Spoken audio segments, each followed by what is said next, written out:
Hello guys, and welcome to this video where I'm going to be showing you how to create a print on demand product for your brand. So let's say, or let's assume you want to create an on demand print shirt.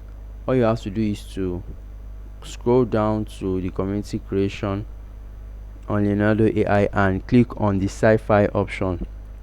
Yeah, and then scroll down till you see a print on demand vintage shirt or something similar to what you want.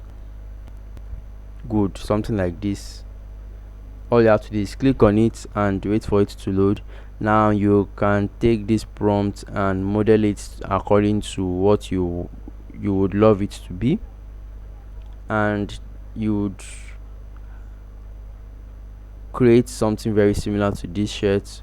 Let's assume you want something different on the shirt. All you have to do is edit it and tailor it to your specification.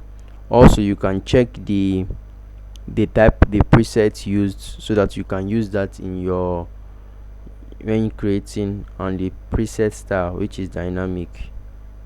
And then you can choose the generation mode. This one was fast, which means it's a paid okay, it's still free.